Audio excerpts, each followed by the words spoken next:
and at the age of 42, his hair, which was still thick, had begun to show a few streaks of grey at the temples. In the tilt of his head, as in the width of his stance, there was a quiet certainty, an indication of a well-grounded belief in his ability to prevail in most circumstances.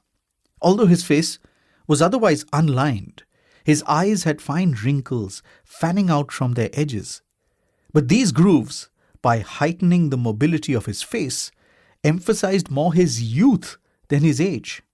Although he was once slight of build, his waist had thickened over the years.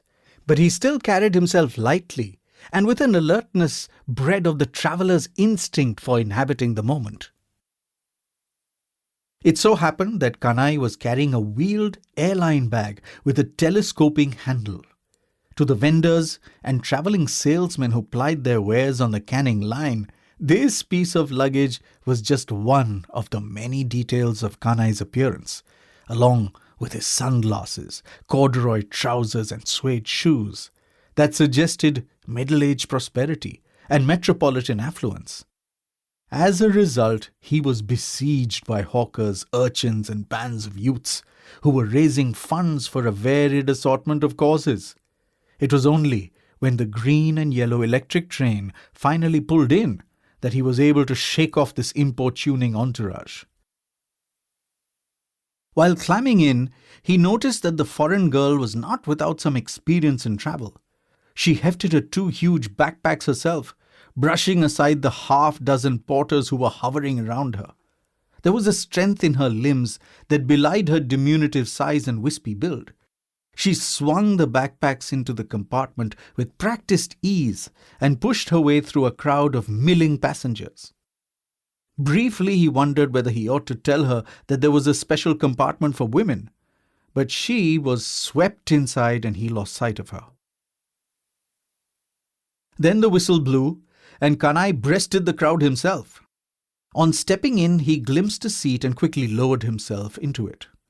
He had been planning to do some reading on this trip, and in trying to get his papers out of his suitcase, it struck him that the seat he had found was not altogether satisfactory.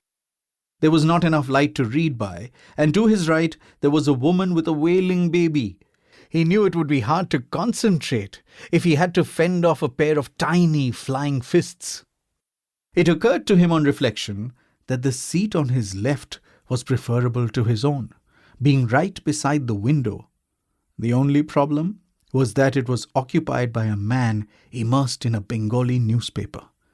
Kanai took a moment to size up the newspaper reader and saw that he was an elderly and somewhat subdued-looking person, someone who might well be open to a bit of persuasion.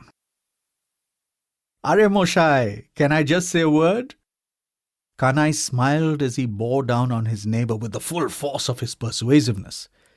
"If it isn't all that important to you, would you mind changing places with me? I have a lot of work to do and the light is better by the window."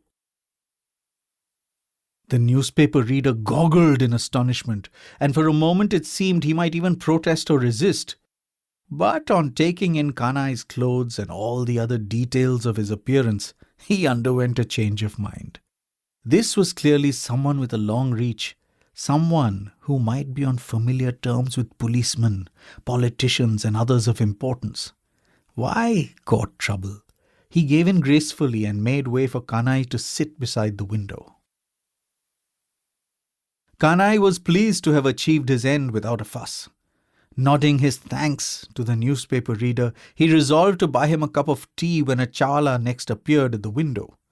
Then he reached into the outer flap of his suitcase and pulled out a few sheets of paper covered in closely written Bengali script. He smoothed the pages over his knees and began to read.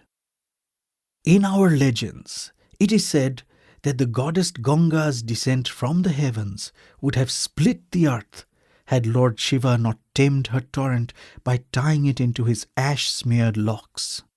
To hear this story is to see the river in a certain way, as a heavenly braid. For instance, an immense rope of water unfurling through a wide and thirsty plain. That there is a further twist to the tale becomes apparent only in the final stages of the river."